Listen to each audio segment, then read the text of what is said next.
Hi crafters, Amy here with Amy's Wares, and I have some easy die cutting with pattern paper to share with you today. So in this video I'm going to use up some of my pattern paper, which I have too much of, and I have this acanthus leaf die from Crafty Meraki. It's a small woman-owned business that I've been purchasing from. But here are a couple of photos of the finished cards. I decided to make two just because it worked out that way when I started die cutting, and they really came together quickly. So I'm going to show you how I made it. To start, I'm going to open up this package of dies. You get two of these gorgeous leaf dies, and you can see they're pretty substantial, so they make a nice focal point on the front of your card. But they do have all these little detail lines. Now, these are actual cut lines. They're not embossing lines, so bear that in mind when you're designing your card. But I'm just going to twist these right off the backer here and then attach them with some low tack mint tape right down onto this pattern paper.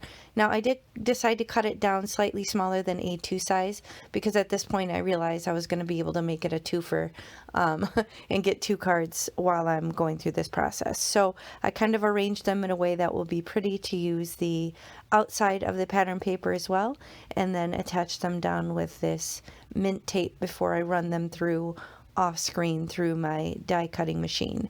So I'm just gonna make sure these are nice and secure so they don't shift on my always warped cutting plates. And I also have this light gray inexpensive cardstock that I'm going to tie in to the design as well. So I'm just going to carefully remove these, and now you see I have the one panel with these leaf shaped openings, and then I have the two leaf die cuts. So I'm just kind of playing with different items here on my desk, figuring out, kind of winging it as I go to decide how I want to create these cards. I don't really have an exact plan in mind. I'm kind of just winging it as I go.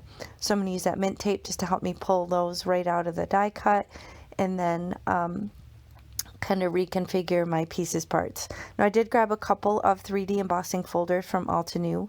I have this, I believe it's deck planks, and then the other one is, I think, organic linen. I will link all the products that I used in the video description box below, so if you expand and scroll down you will find those details. But on this one I decided to run the actual pattern paper through this embossing folder, so that's going to completely change the look.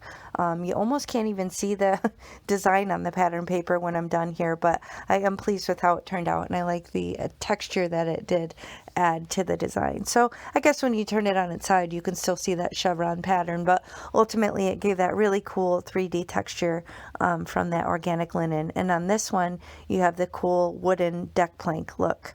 So basically now I'm just going to flip through. This is one of my books here. This is my sentiment book. I did recently start to grow out of this. I was having my LDRS and some other sentiment strips in the book as well, and it was getting a little bit too big, so I did end up having to create yet another 3-ring binder with just my sentiment labels. But these are my sentiment die cuts, and I like to store them in these pockets. They're baseball pocket protectors, and I have these dies with like the word layer and the shadow layer that I recently got from Altenew, and they are just gorgeous. So I'm just kind of flipping through these and figuring out what sort of cards that I want to make. Originally I was thinking black, but as you saw in the photos I decided the brown ended up looking better, and I just attached them with some foam dots just to pop them up and give them a little bit of dimension, and I have them attached to the card bases, and that's it. So super easy, only die cutting, no stamping. Came together really quickly. You could also use leave these blank and kind of customize them as needed, or just leave them as plain note cards. So I hope you enjoyed this way to use up some pattern paper, and like I said, I will link the products below if you're interested in any of those, and I appreciate you spending time with me today. Thanks for watching. Bye.